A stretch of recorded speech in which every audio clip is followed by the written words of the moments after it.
we had a feeling that there would be a lot of interest in today's topic, and it looks like we were right. I'm Carolyn Rourke, and I'm with the organization called LOWLINC. We are the service organization here in the lake that helps seniors stay in their homes independently and safely, and with continued connections to the community. And today, we're hearing about the step that might come after that in your journey from Trinity Senior Village. So we have Kate Close and Carrie Reardon, who are with Trinity Senior Village. It's a family-owned and operated assisted living and memory care community. Carrie is part of the family and will be the business operations manager. And Kay is a licensed RN. She has a Bachelor of Science in Nursing. She's a LOWA, which she's going to tell you about. She's slated to be the community's executive director. So thank you for coming.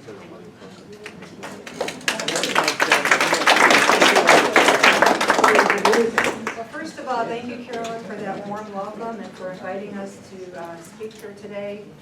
This is a great turnout. We're so excited to see everybody here this afternoon. Thank you.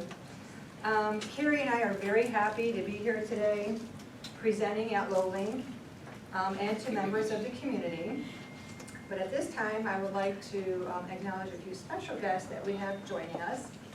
We have here today our founders. If you can raise your hand. Back there, Ken and Barbara Tomato. Also joining us is Debbie Marinacci, our business manager. And my mom, Karen Cox, is here with us today. She just moved into Lake of the Woods, so just really excited to be here. So thank you. During our presentation, we will be sharing information on our background so that you get a chance to know Carrie and I and the Tomaco family a little bit better. We will briefly discuss what assisted living and memory care is, and more importantly, we will be providing you with details about the up-and-coming Trinity Senior Village. So the first slide here is our logo for Trinity Senior Village Assisted Living and Memory Care. As you can see, it's like the hands are holding up like a Trinity sign, and that is an important part of our logo and our brand.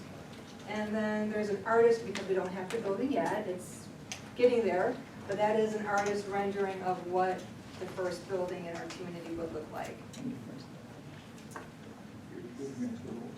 At Trinity Senior Village, our mission is to enrich the lives of the seniors we care for every day by providing a safe, supportive home with integrity, compassion, and dignity. Thank you. So what is assisted living and memory care? Assisted living facilities, and sometimes you may see the abbreviation ELF, are non-medical residential settings that provide or coordinate personal and healthcare services, 24-hour supervision, and assistance for the care of 4 or more adults who are aged, infirm, or disabled, and that is a definition from the Virginia Department of Social Services. DSS regulates assisted living, and also memory care communities are also regulated by DSS. So one of the main differences to keep in mind with assisted living is that we are a social model versus like your long-term care or skilled nursing, rehab, that's a medical model. Okay, so assisted living and memory care is considered a social model. They both combine an environment that encourages as much independence as possible with the availability of services. And some people may seek out like an assisted living community. They may need some assistance with some care, but they really are there because they prefer that community-based social network. Whereas others may need assisted living due to a medical event or other impairment because they require more help, care, or supervision. And memory care provides a safe, secure environment for individuals living with Alzheimer's or other dementias. And what does assisted living and memory care provide?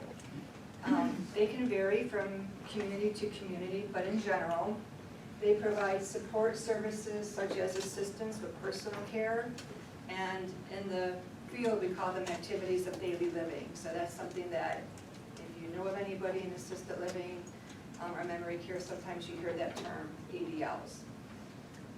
Medication administration, meals, social and recreational activities, laundry and housekeeping, and transportation.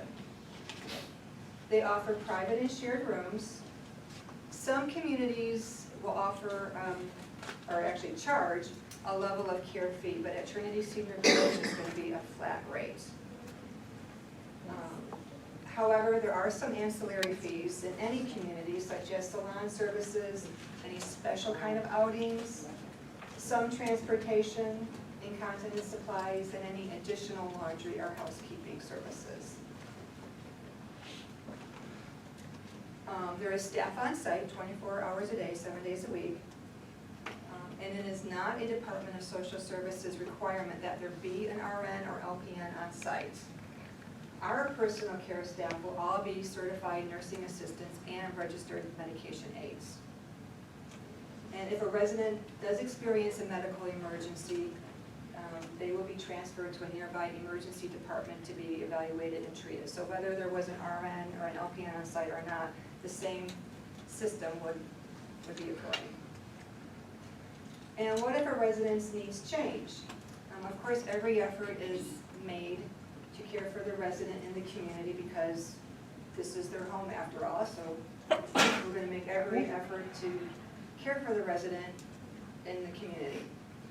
However, sometimes home care services are needed, such as physical therapy, occupational therapy, speech therapy, and this may occur, say, after somebody has had a stay in a skilled nursing or rehab facility. We are planning on having a concierge physician. Of course, residents can, naturally keep whoever their primary care physician is, but if we have somebody coming on site, that can save with a lot of transportation issues. Oftentimes it's easier to reach out to that concierge physician and have that communication a lot faster. So that is something we're planning on having. And in the event a resident ever needs to have any kind of hospice services, of course, we will be able to bring hospice in at that time.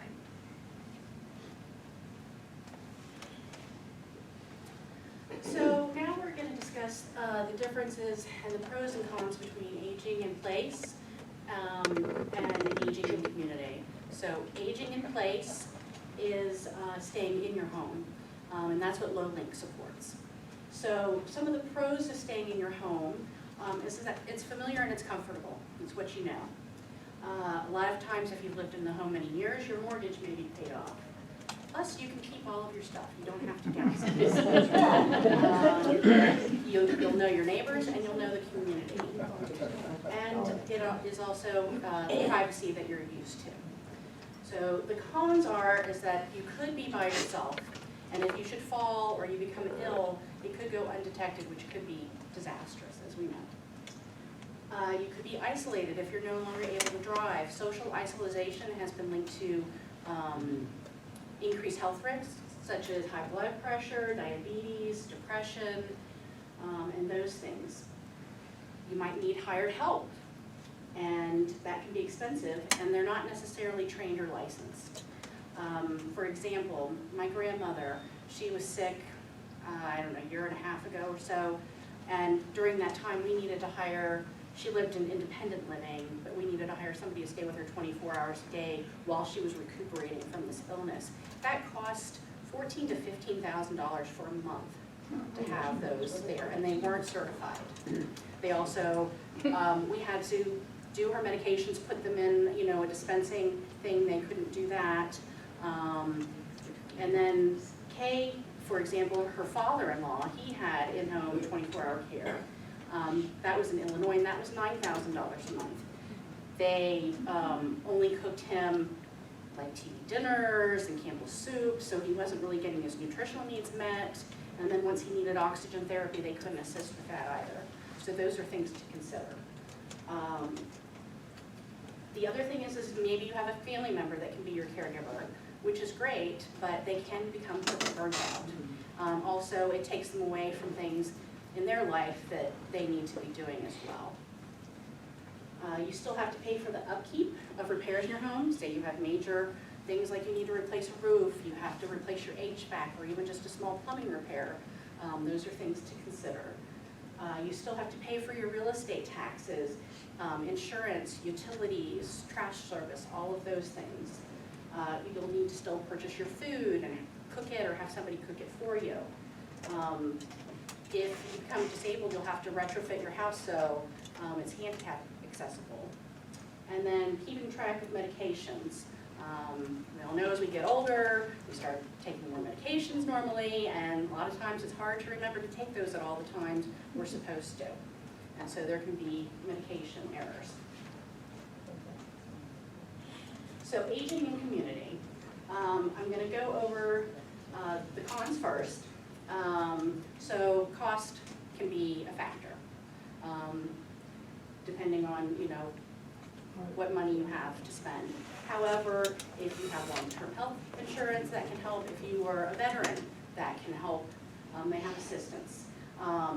Some communities do accept Medicare and Medicaid, but most are private pay. But you need to compare the cost of the community to all the things that I discussed in the last slide about if you had to have hired help, all of the repairs, all of the other costs involved in staying in your home. The other con is leaving your home. You're going to be moving to a place that's not familiar, not your home, which is hard. And then you need to downsize your possessions. Most of the time when you move into a community, you're taking your bedroom furniture, maybe a chair, and some things that are special to you and personal possessions. And then you won't have the same privacy that you did in your home. And then going on to the pros of living in a community, you'll have 24/7 care and support. All your meals are purchased and prepared for you, provided, snacks as well, and they meet nutritional standards. You're able to stay engaged with others in the community. So again, reducing that stress level from being isolated. No need to perform any housekeeping. You don't have to vacuum anymore, you don't have to dust or wash those dishes. And you don't have any upkeep or home repairs. And then there's more pros. Like I said, you won't have the real estate taxes, the insurance, and all those other costs. There's lots of activities to choose from. It's actually DSS requirement that there's a certain amount of activities provided every day. And a lot of places go above and beyond that, which we plan on doing. And it's handicap accessible. An emergency call system is included. So you don't have to worry about paying for that as well. I've fallen and I can't get up. You don't have to get that. And then family members can be your sons, your daughters, your spouses again, and they can visit any time. And your caregivers are all licensed and trained, and they can give you your medication and manage it for you. And then finally, transportation is available for doctor appointments and outings. And then to discuss about us, the people who are going to be running the business. So it is truly a family-owned and operated business versus some communities that are third-party, which means they're not going to know your staff, they're not going to know the residents. So Ken and Barbara Tomeko are the ones who have founded the business. Ken is our CEO and Barbara is our CFO, and they live in Lake of the Woods, so they're local to the area. And they've always strived to make the community a better place, whether it's the things they do within the community or within their business. So I'm their daughter, Carrie. My husband, James, is in the business. My brother, Brian, and Kevin, my brother, and Brian's partner, Sinead. So like we said before, I'll be doing some of the business operations. James and Kevin are doing the construction. And then Brian and Sinead are doing our marketing, our website, and our social media. So again, it's truly, all of us as a family, so you know who to go to if you need anything. So as far as volunteer organizations that we've been involved in is Rotary, Linus, Animal Rescues, church ministries, and our previous businesses have been real estate.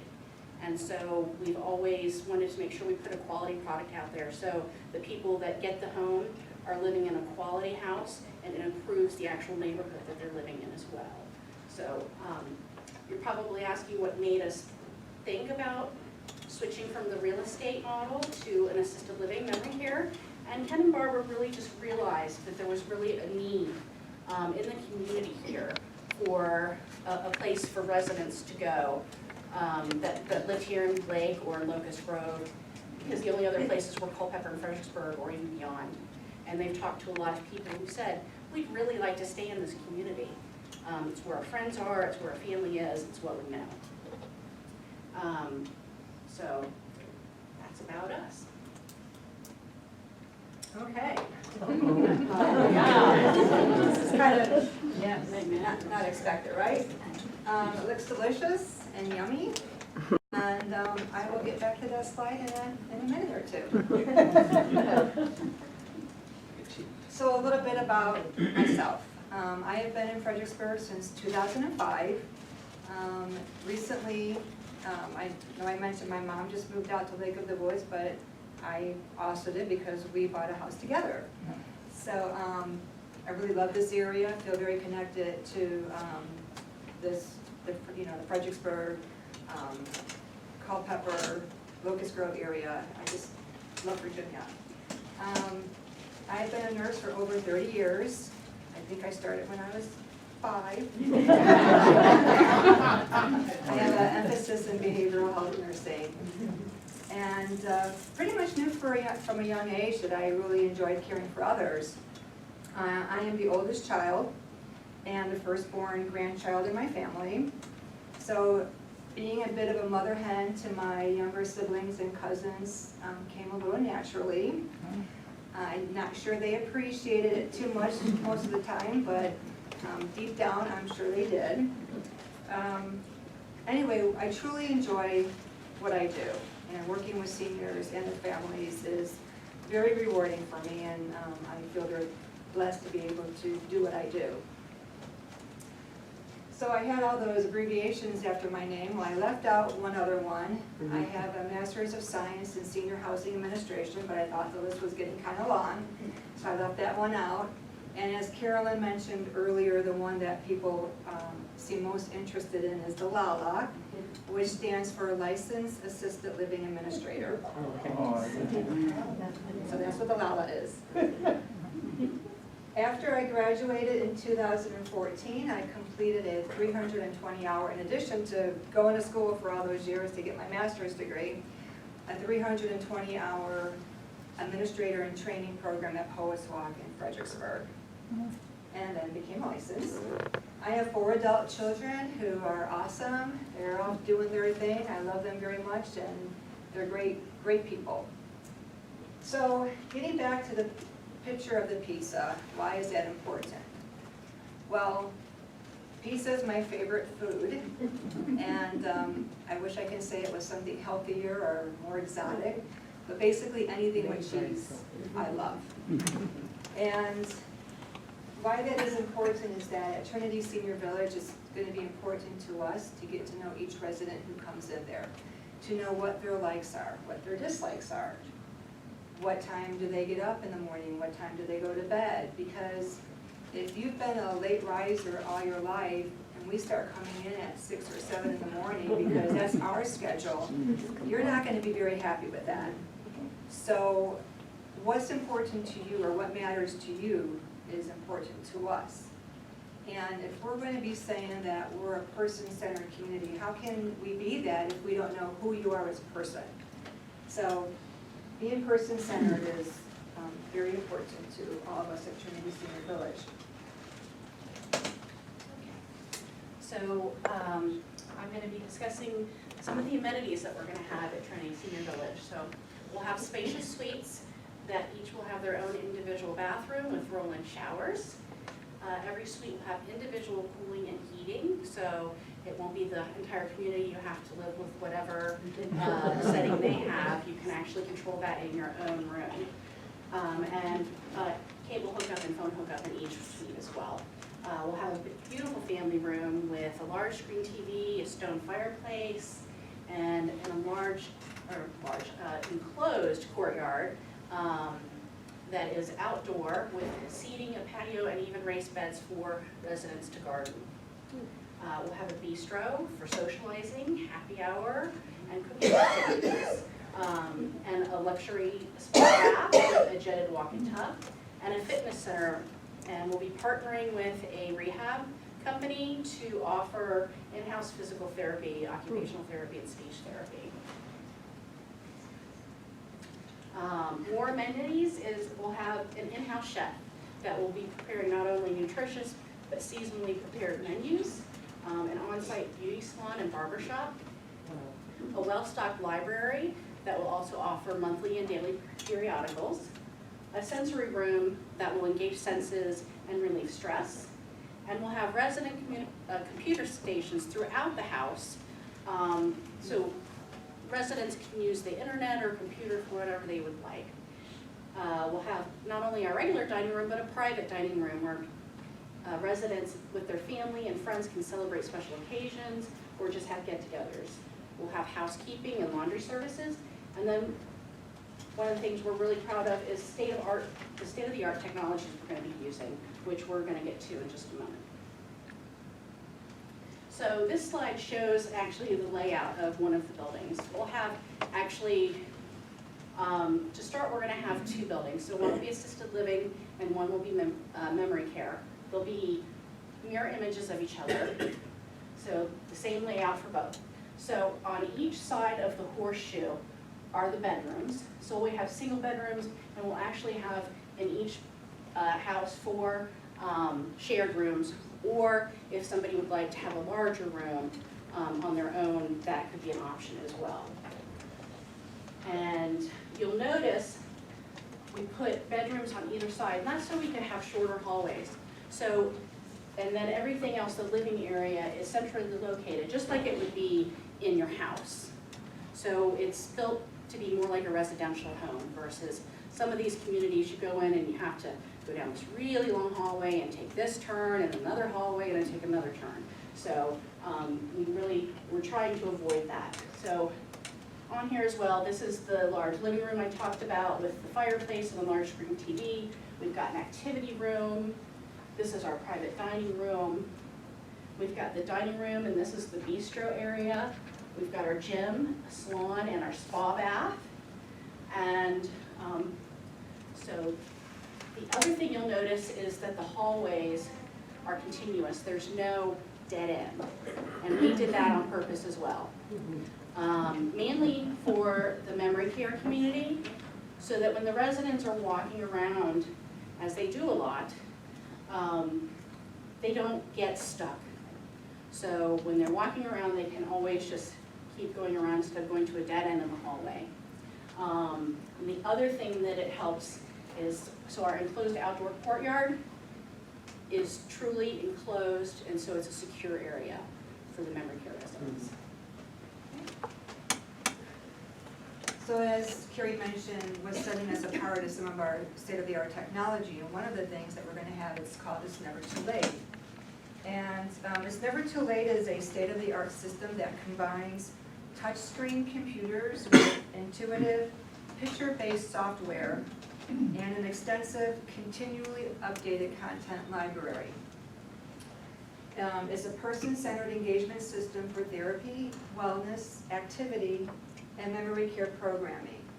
It engages its users with interactive brain exercises, educational and travel apps, puzzles, trivia, word games, board games, history and news topics.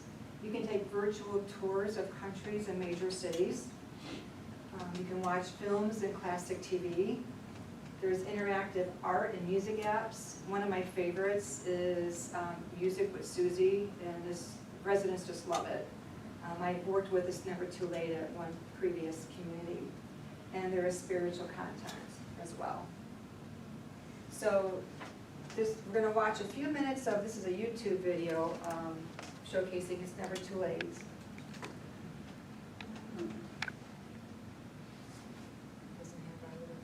No, it's not. I know it's gonna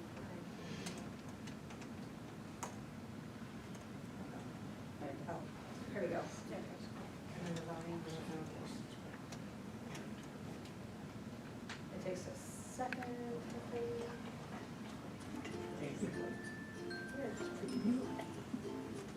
This has endless possibilities for connections, for relationships, for joyful interaction.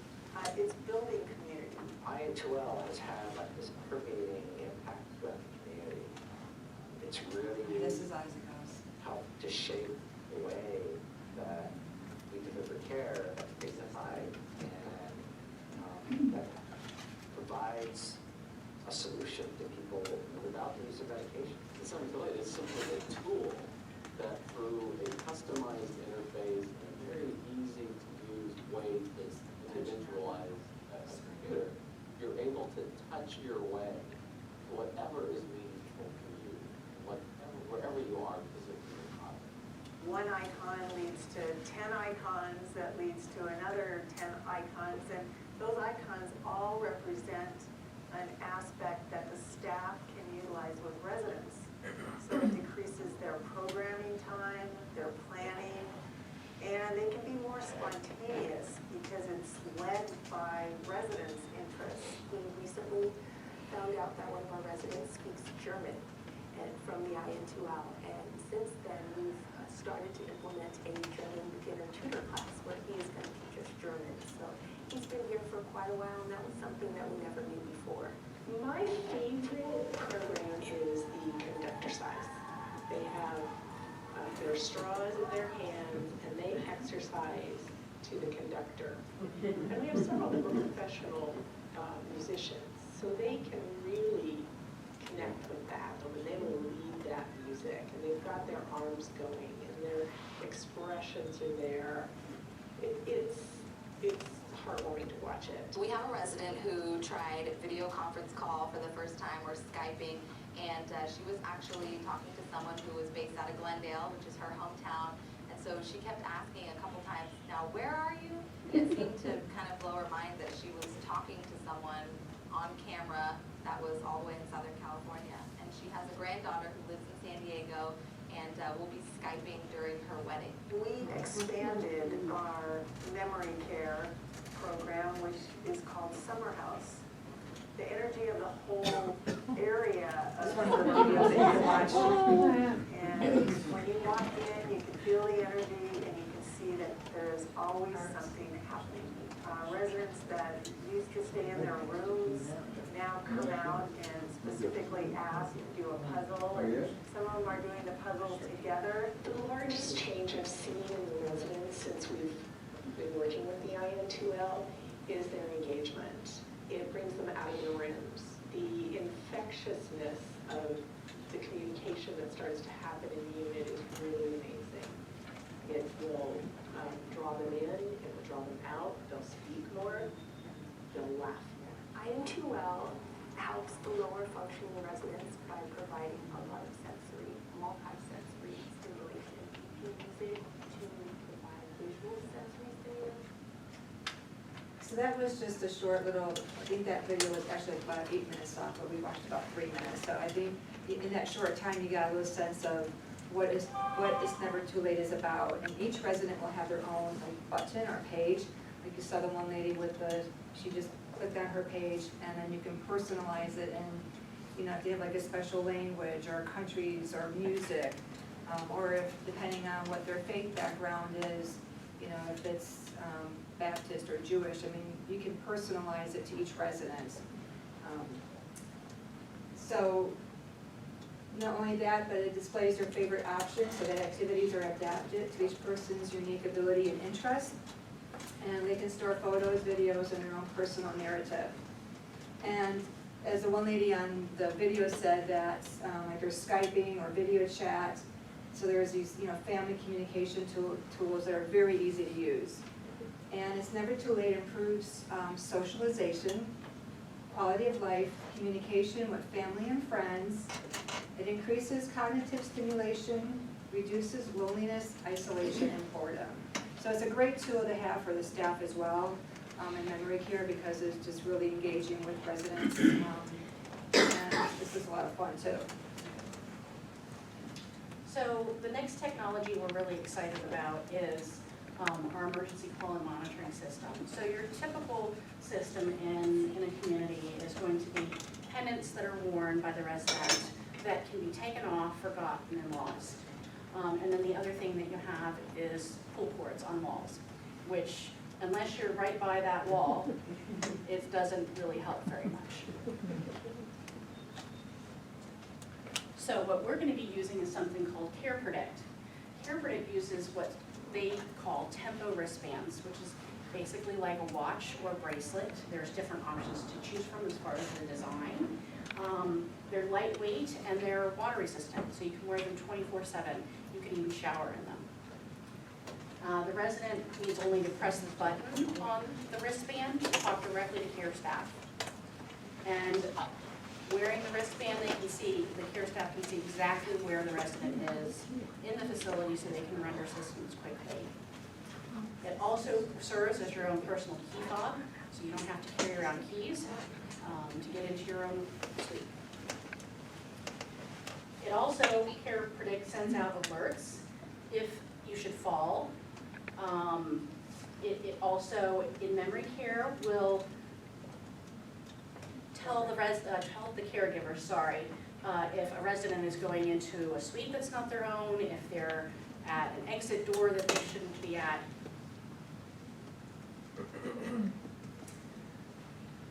And so Care Predict is the first artificial intelligent nurse monitoring and call platform.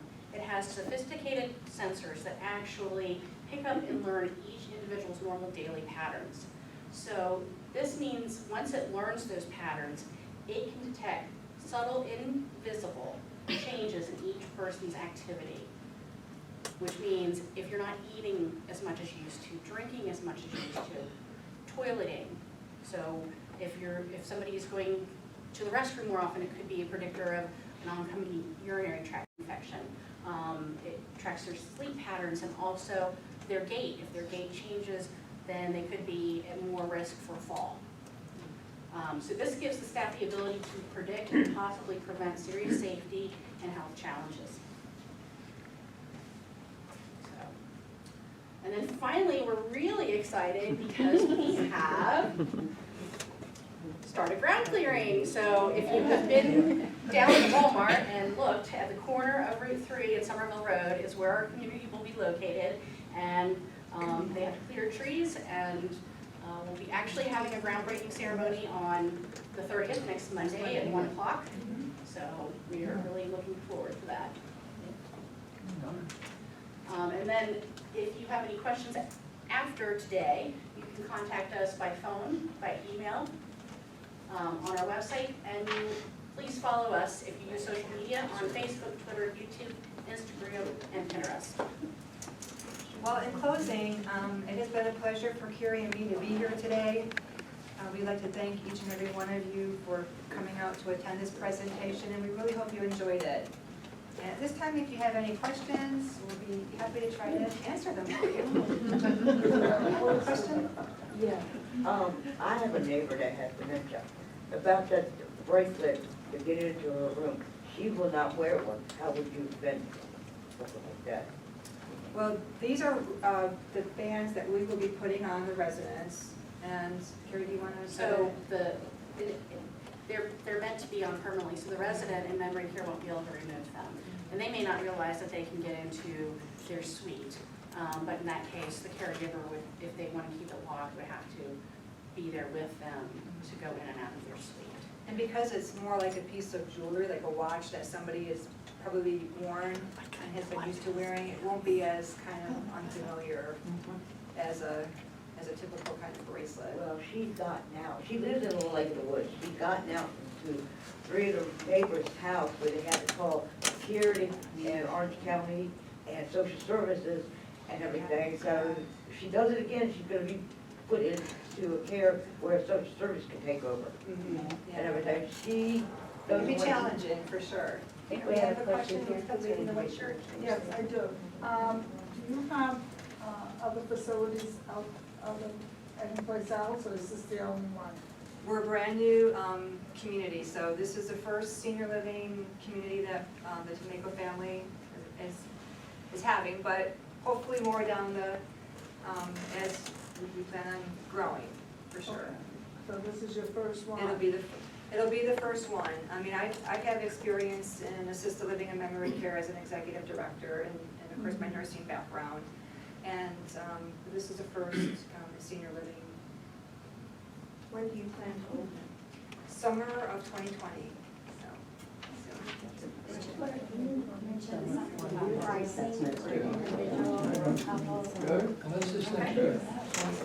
So our pricing isn't completely set at this point because we're not open until the summer of 2020. So, I mean, I can tell you that rates for a single room in assisted living are probably gonna start somewhere around 4,200. We'll know more as we get closer.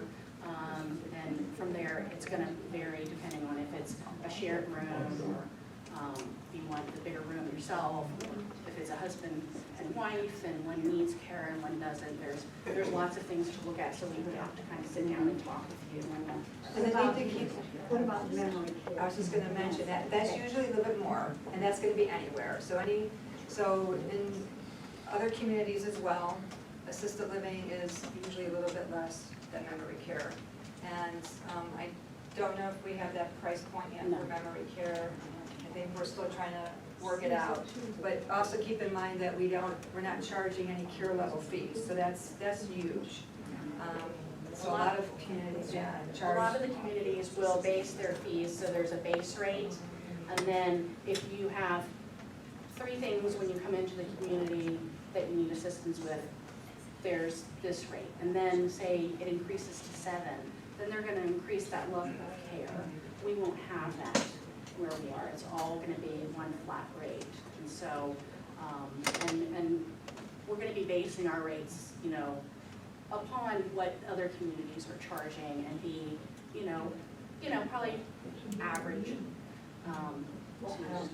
So, I mean, like, you're probably looking at about, starting at like 4,200 for assisted living, and I think, was it 6,500 for memory care? Somewhere in that neighborhood. Somewhere in that neighborhood. So in the Fredericksburg And I area, mean, to be perfectly open, it's really closer to 5,500 for assisted living. so which is about comparable to other communities in between Fredericksburg and Culpeper. Now, if you go up north, you're gonna be paying significantly higher than that. So if you go up to Woodbridge and Fairfax, there's some new communities up there that memory care is about 8,000 or 9,000 a month. So this area is still gonna be lower. How large is this? 12,000, how many, 12,000 square, 12,000 square? Well, it's just short of 13,000 square foot per building, So and each building can house up to 23 residents. So, it'll be 19 bedrooms, but the ability to have 23 residents in each building. so each building, like Carrie said, they're mirror images, there's 19 rooms, and our capacity or occupancy will be 23 residents. You mentioned long-term care. We have long-term care. How would that work? Can we use hours for your facility? Right, so you would still be paying the community, but your long-term care insurance, and that's something you might want to check with your long-term care insurance, because I probably can't speak for every long-term care insurance, but they will reimburse you. So, so we're not getting paid per se by long-term care. They're going to verify that you're in our community needing our services, and then it's. I got the idea. Okay, good. Are you gonna do Medicaid? No, for private pay. Most assisted living and memory care communities are private pay. Some bigger communities might have some rooms for what's called auxiliary grants. And those are for residents who may have some, more financial need. But we're a smaller community, and a lot of smaller communities just don't have that extra room, so to speak, to offset the cost to the community. If that makes sense. Yes, Are you sir. gonna have a brochure that's gonna cover all this stuff? Yes, we have some brochures up here that you're welcome to help yourself, and some pens, and some letter openers. So yes. As well as business We're- cards. We also have a website, my business card is up there as That covers all well. this, what you said. Yes, ma'am. Are you going to allow small pets for the residents? No, the thought on that is that, sometimes it would be the responsibility of the resident to care for that pet. And sometimes throughout the course of their being with us or being in the community, they may no longer be able to care for the pet. And so we plan on having pet therapy come in and different things like that to, still, pets can visit, but we've made a decision, I believe, to, not have individual residents with pets. What's your staffing ratio to patients?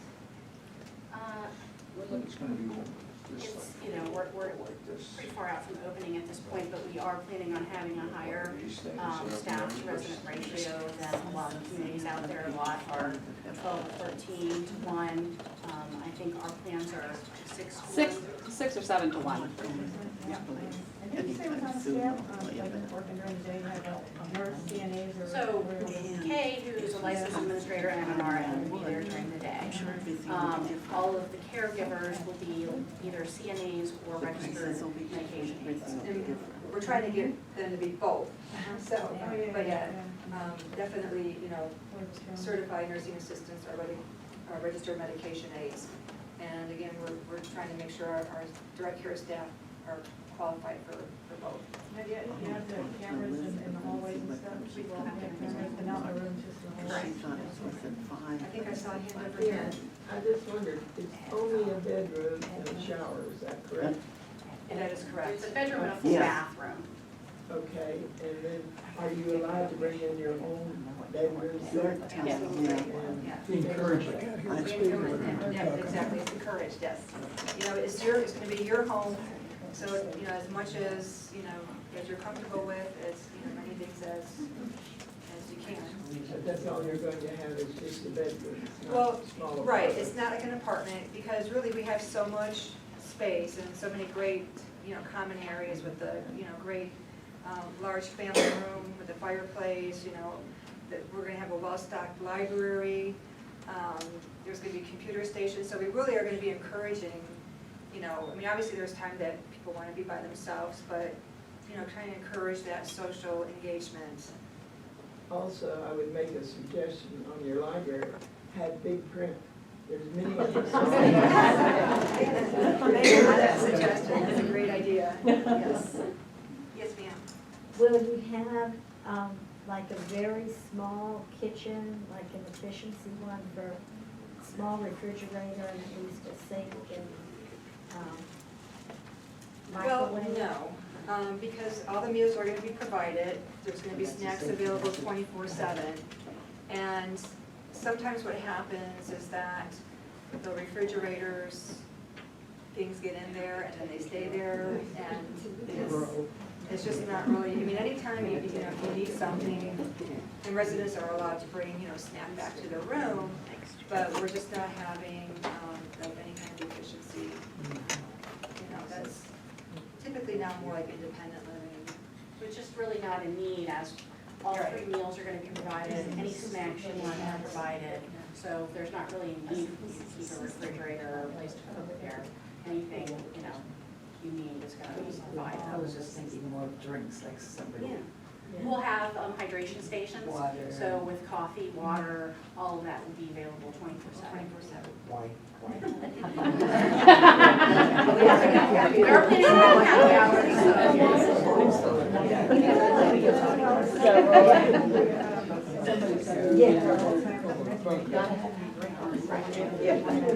Right. Yes. On the memory care, is the setup of the suites the same? You have private and then a few that are shared? Exactly, it's gonna be a mirror image of what assisted living is. Okay. What's the square footage, what by what for memory? Oh, for the rooms. not square footage as much as 12 by. So your single rooms, and these are approximate sizes, are 21.5 by 14. Your shared rooms are 25 by 19.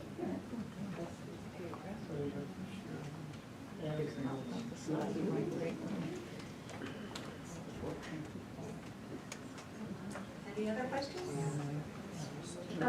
Okay, and Carrie, are you taking reservations or tentative reservations, or do you have a schedule for when you might be doing that? I would imagine when we're getting closer to 6 months out, we'll probably actually start taking reservations. We are taking names, Oh, we are taking of, you know, if Okay. people want to be kept up to date on what we're doing. Okay. We're setting up emails so that, you know, if you want to know, you know, where we are or whatever, you can get on our list. And we'll send you emails to say, oh, here, you know, we've done this, we're under roof, you know, we're gonna, you know, whatever, just to kind of keep you up to date on what's going on. Good. So if anybody wants to, I mean, we can So get a I'll list. pass around the sign-up Yeah. sheet here, and anybody that would Yeah, like if to you're be interested informed. in being on I our. know that the 2020 sounds like a long ways off, it's really not, it's just a few months away actually. Just around the corner. So I'm guessing reservations, or we're gonna start taking reservations probably by the end of the year. And the thing with like assisted living, we're taking reservations, those are, you know, people are maybe starting to think about that down the road. So that's kind of easier to start planning for in the future. Sometimes with memory care, it's a little harder to plan a little bit farther out. But definitely with assisted living, you know, now's the time to be looking at, and if you know of anybody or needing anything yourself, that's just something to be doing that, looking now. Will both of the buildings be open in 2020 or just one? Both. So the plan is to have the assisted living done first, and about a month behind that should be memory care. Fingers crossed for good weather this winter. Yes. Assessments are actually done on All of every them. resident. For Oh, they have to be. for assisted living too. Would you allow someone to come in for just a month? Just because for some reason, maybe the other people in the household aren't going to be there? It's something that we're considering, it's usually is considered respite care, and so just depending on, you know, we hope to be full Yeah.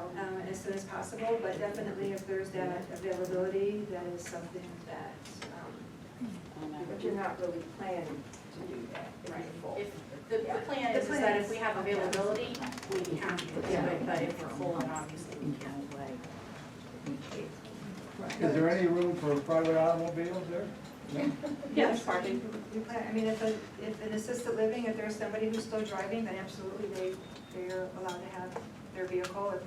I think we just might have to have some things in their, you know, record as far as like Right. insurance and things like that, but yes. There's like 30 to 40 parking spaces there, or will be, yeah, once it's up.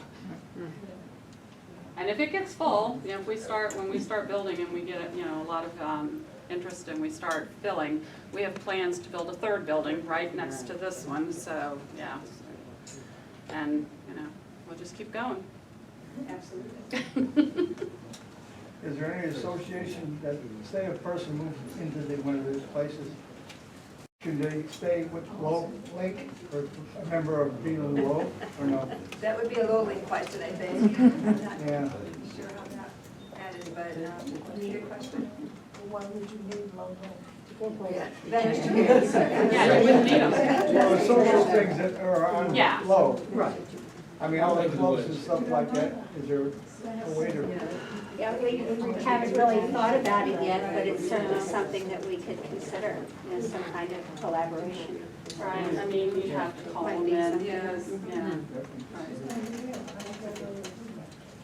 Well, if you have any other questions, my business card is up here. You can always call me anytime or send me an email. I'd love to hear from you all. And thank you again for taking time out of your busy day to join us. The other thing is that we actually have an office right now up in the big office building outside the lake here. If you walk into the lobby, we're immediately in the lobby, so you can stop by anytime. Yeah. Twin Towers? Yes, they Yeah, do. okay. Yeah. As soon as you walk in the front Twin Towers, door, that's we're right right. there on the left. This guy's. The oldest guys are